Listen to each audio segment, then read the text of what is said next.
SCP-3008, the famous SCP IKEA store, is known to be infinitely large and practically inescapable. And being full of angry staff that try to kill you after dark, it isn't a place to get lost in. But what if we used its infinite space to our advantage, as an SCP-096 containment for example? In this SCP Exploration episode, we try to answer this question.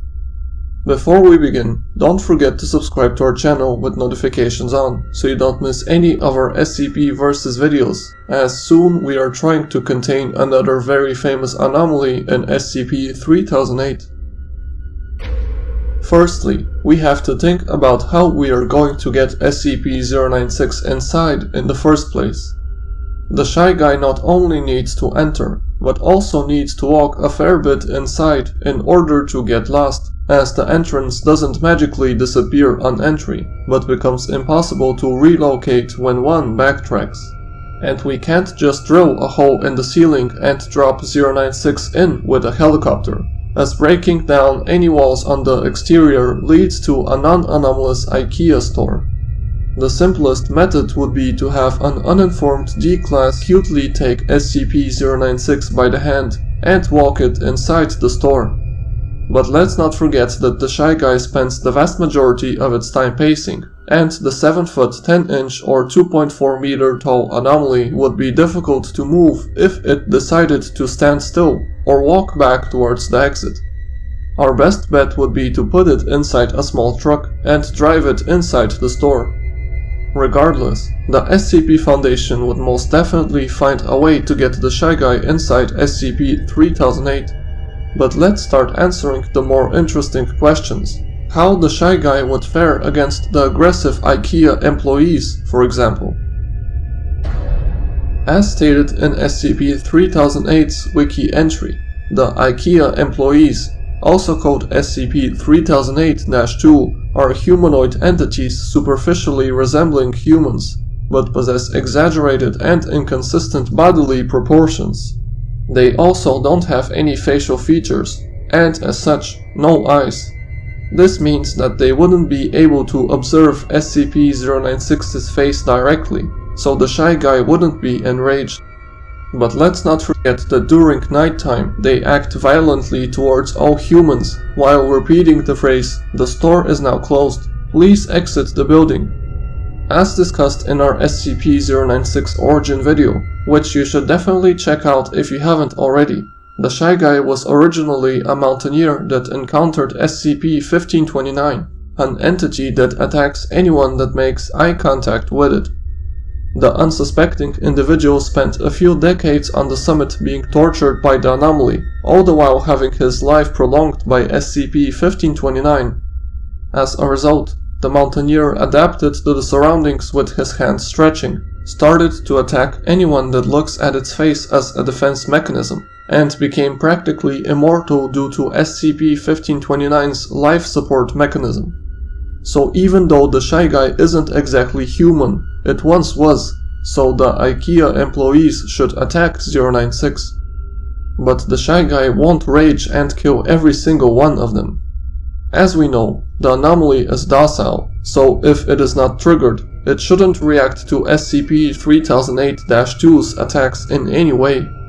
The shy guy has shown incredible adaptation capabilities during its fight with SCP-173, for example. As such, it should survive a night of attacks by the weird IKEA employees without any problems. And to be honest, it would be more interesting what would happen with the human survivors anyway. As stated in 3008's wiki article, the SCP IKEA store is inhabited by an unknown number of civilians, and likely more than one rudimentary settlement exists inside. If we take a look back at 096's wiki entry, we see that the anomaly spends the vast majority of its time pacing near the eastern wall of its containment chamber, so it would more than likely walk around inside the IKEA store as well. And let's not forget the survivors trapped inside SCP-3008 need to gather supplies on a daily basis, so even if the shy guy doesn't stumble across their settlement, they may stumble across the anomaly.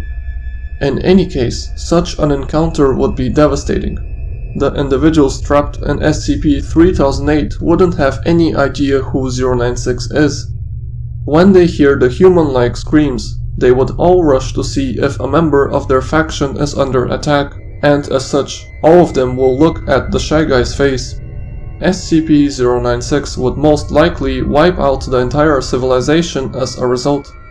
This is also likely the reason why such an experiment hasn't been attempted in the SCP world, as the Foundation counts on random civilians escaping to learn more about the infinite IKEA. But let's answer the question you came here for: would the Shy Guy manage to escape? In order to say whether SCP-096 can escape, we first need to read the Anomalous Store's wiki entry to see how one might escape in general. In its description, it is stated that the IKEA store has an exit, but it doesn't appear to have a fixed position, making it very difficult to locate. And in a survivor's journal that was recovered upon his escape, it is stated that survivors have seen the exit disappear before their own eyes, further complicating the task of escaping. One thing is certain, however: in order to find an exit, one must spend a lot of time wandering around and looking for it. So the important question is whether SCP-096 would walk around enough to have a chance of finding a way out, and if the Shy Guy is smart enough to exit the store if such an opportunity presents itself. As we already said, 096 spends the vast majority of its time pacing near the eastern wall, so the Shy Guy will likely stroll inside the IKEA store as well. This at least gives the anomaly some chance at finding a way out. But let's not forget that the entity is not considered to be sapient, as it does not show any signs of higher brain functions. Which is why we believe SCP-096 likely won't escape from this alternate dimension, and even if it was lucky enough to find a way out, it wouldn't be smart enough to exit the store. So it appears SCP-3008 seems quite effective at containing the Shy Guy. But if we dig deep in the survivor's journal, we see that an IKEA containment could get even better.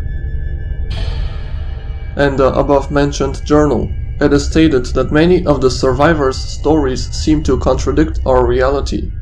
One survivor, Sarah, claims that there is no Statue of Liberty in her world. 3 others hadn't heard of the International Space Station, and 2 others had a totally different Prime Minister. If we combine this information with the fact that very few people have been reported to have gone missing in SCP-3008 in our reality, but cities of hundreds are to be discovered inside, we get the idea that the people inside the anomalous IKEA all come from different realities. This would also explain the low number of successful escapes the Foundation has recorded. If this is true, and people from alternate realities can also enter into SCP-3008, then one can also exit the IKEA and end up in another world as well. So why don't we get a few MTF personnel to bring the bagged SCP-096 inside, well equipped to deal with the IKEA employees, of course, and try to find a passage to an alternate reality? Yes, the probability that the search squad finds a way out is very low, and we'd have to count that it leads to a different world as well, but the risks are low and the reward could be huge. If they get stuck inside, we have found an effective way of containing SCP-096. If they exit back to our world, they can go right back in or call it a day. And if they successfully bring the Shy Guy into an alternate reality, then 096 isn't our problem anymore. It is some weird alternate human civilization's problem. It almost seems too good to be true. But the SCP Foundation has scheduled the Shy Guy for termination, as the anomaly is deemed too dangerous to be kept in containment or to be experimented with in any way. Regardless, if the agency fails to destroy 096, we can always chuck the Shy Guy inside the infinite IKEA, arm the MTF squad to the teeth, and hope to never see 096's beautiful face in this world ever again. This concludes our theory on the SCP-096 vs SCP-3008 experiment. So do you think we could transport the Shy Guy into a different world using the anomalous IKEA? Let us know in the comments below. Please make sure to leave a like if you enjoyed the video, and don't forget to subscribe if you enjoy this type of content, as we have many more interesting SCP videos coming up in our top 5 SCP series, and soon we're exploring more hypothetical scenarios about our favorite SCPs. And as always, we will see you in the next video.